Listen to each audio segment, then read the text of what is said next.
Hal kedua yang kita pelajari dari pengalaman Maria Magdalena ketemu Yesus di kubur Yesus yang kosong itu adalah Tuhan itu sabar ya. Tuhan sabar menuntun orang yang tidak sempurna seperti kita, yang rindu mencarinya. Apa ya bahasa anak kecil ya? Tuhan itu ngefur atau ngalah sama kita. Harusnya Tuhan marah lah. Harusnya Tuhan tersinggung sama Maria. Gimana sih kamu ini? Ya, pinter atau enggak? Saya udah berkali-kali bilang, bahkan diulang-ulang. Nanti aku akan diserahkan ke tangan orang berdosa. Aku akan diserahkan ke tangan orang-orang asing dari bangsa-bangsa lain untuk dibunuh oleh mereka. Aku akan menderita di tangan ahli Taurat, di tangan orang-orang Farisi, di tangan mahkamah agama. Tapi pada hari ketiga aku akan bangkit dan aku akan mendahuluimu ke Yerusalem. Aku akan mendahuluimu ke Galilea. Tuhan itu sudah berbicara berkali-kali. Harusnya dia marah.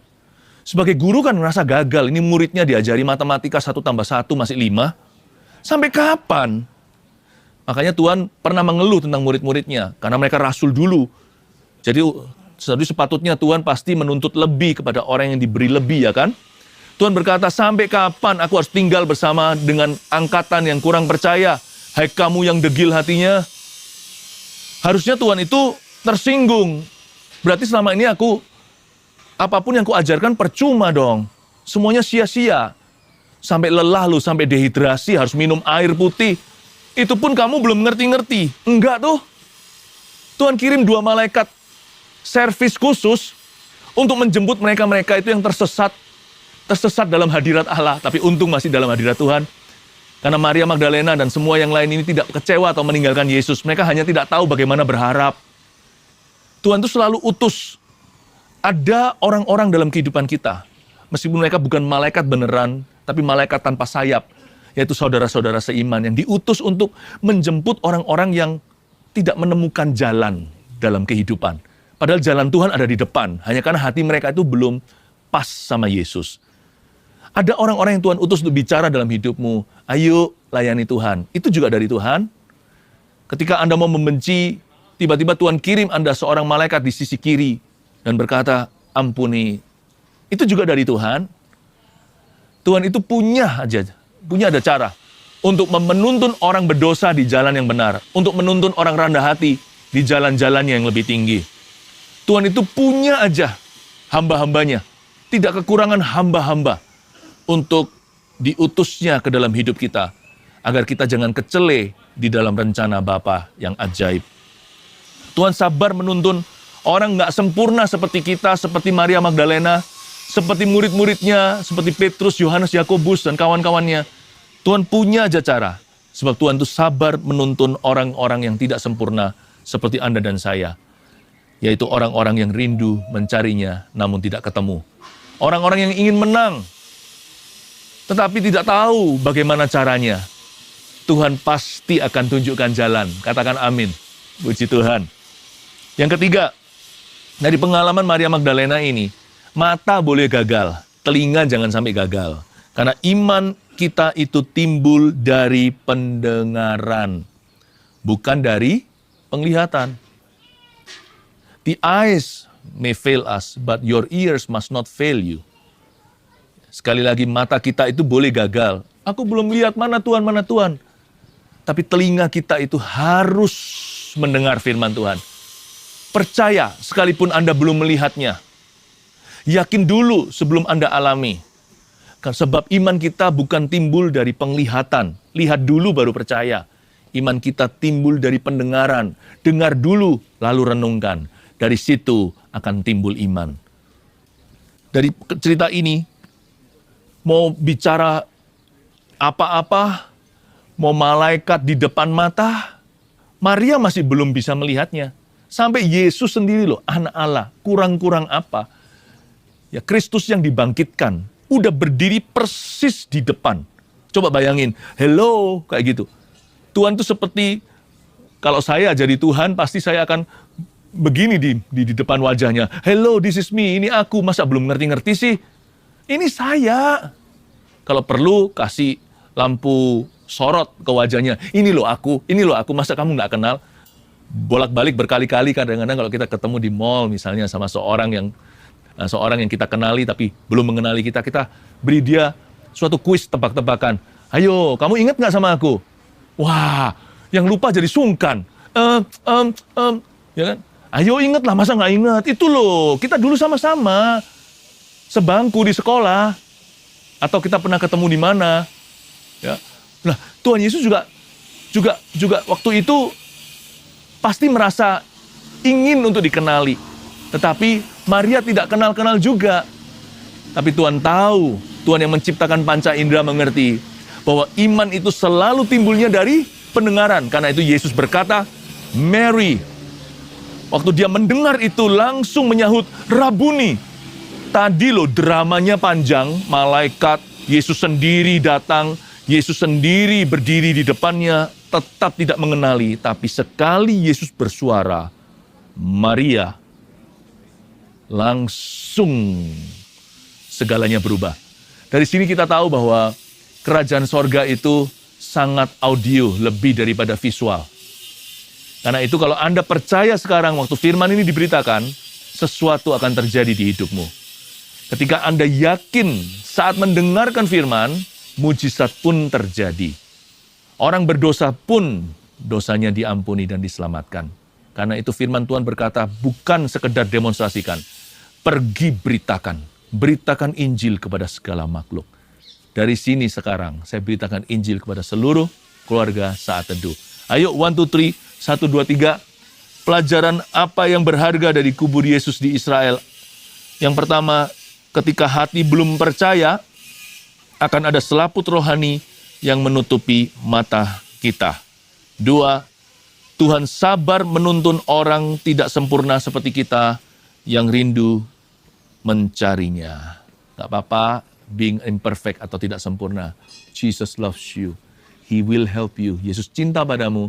Dia akan menolongmu. Yang terakhir, iman kita timbul dari pendengaran, bukan dari penglihatan. Jangan lepaskan kepercayaan hanya karena belum melihat pertolongan Tuhan. Tetaplah yakin, tetaplah percaya, sebab Yesus akan menolong kita semuanya. Mari kita sebentar lagi akan mengambil perjamuan kudus. Saya bawa Anda kembali ke tempat semula tadi, pada waktu kita memuji menyembah. Dari sana nanti saya doakan Anda. Come with me. Kita semua sudah menerima firman-Nya. Sekarang waktunya tiba untuk kita mengambil perjamuan kudus. Anda yang di rumah bisa mengambil roti dan minuman, air putih pun jadi. Yang penting hati. Ya, kita sama-sama masuk ke hadirat Tuhan, membawa roti dan anggur ini. Mari kita sekali lagi menyembah Dia. Haleluya.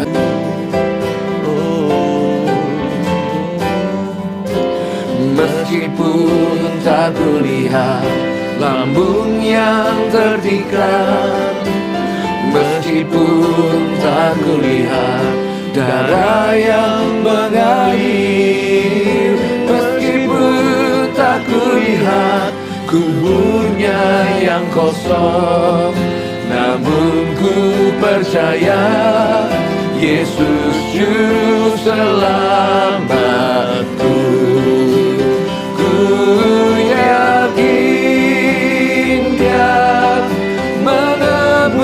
Dosaku, ku yakin Dia berkuasa, ku jadi miliknya, Dia hidup dalamku, Yesus juru selamatku, ku yakin Dia menebus dosaku. Ku yakin Dia berkuasa, ku jadi miliknya, Dia hidup dalamku, Yesus juru selamatku, Yesus juru selamatku. Yesus juru selamatku, Yesus juru selamatku.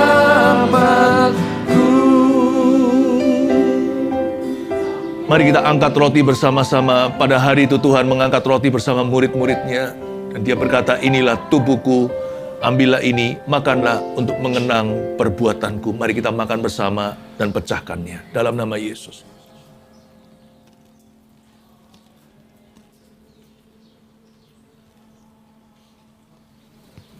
Malam itu juga Tuhan Yesus mengambil cawan dan mengatakan, inilah perjanjian baru, perjanjianku denganmu yang dimeteraikan oleh darahku. Saya ingin mengatakan ini, saya tergerak dari hati. Roh Kudus ingin mengatakan kepadamu, Tuhan sudah mengampuni dosamu. Ada yang bergumul dengan perasaan guilty, God has forgiven you. Dan setiap kita yang tidak merasa tertuduh apa-apa, dia semakin disucikan dan dikuatkan hati nurani yang bersih di hadapan Tuhan. Dengan sikap hati yang menyembah, mari kita minum dan mengenang perbuatan dan pengorbanan Tuhan. Dalam nama Yesus, mari minumlah.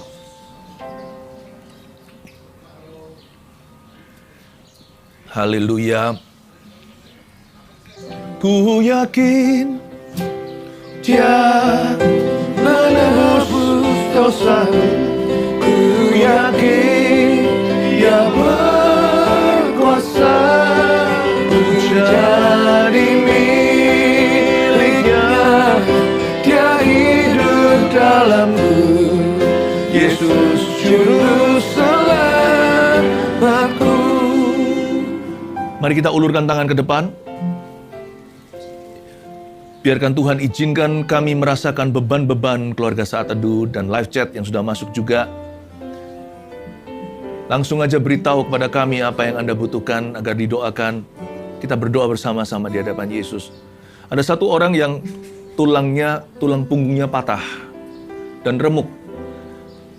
Dan Tuhan mengatakan bahwa Tuhan memberimu tulang punggung yang baru dengan kuasa kebangkitan. Yesus sudah bangkit. Tiada yang mustahil bagi Tuhan. Jangankan kesembuhan. Mujizat penciptaan pun Tuhan akan lakukan. Terimalah punggung yang baru, tulang punggung yang retak itu, yang remuk atau yang patah itu disambung. Buluh patah terkulai tak akan dipatahkan. Terima kasih Tuhan. Benjolan di leher seseorang di tempat ini. Saat ini dalam nama Yesus mengecil. Di dalam nama Tuhan Yesus, benjolan yang sakit itu, aku patahkan rasa sakitnya. Dan aku cabut sampai ke akar-akarnya di dalam nama Yesus Kristus. Tuhan menyembuhkan seseorang dengan benjolan di lehernya. Di dalam nama Tuhan Yesus Kristus. Terima kasih Tuhan.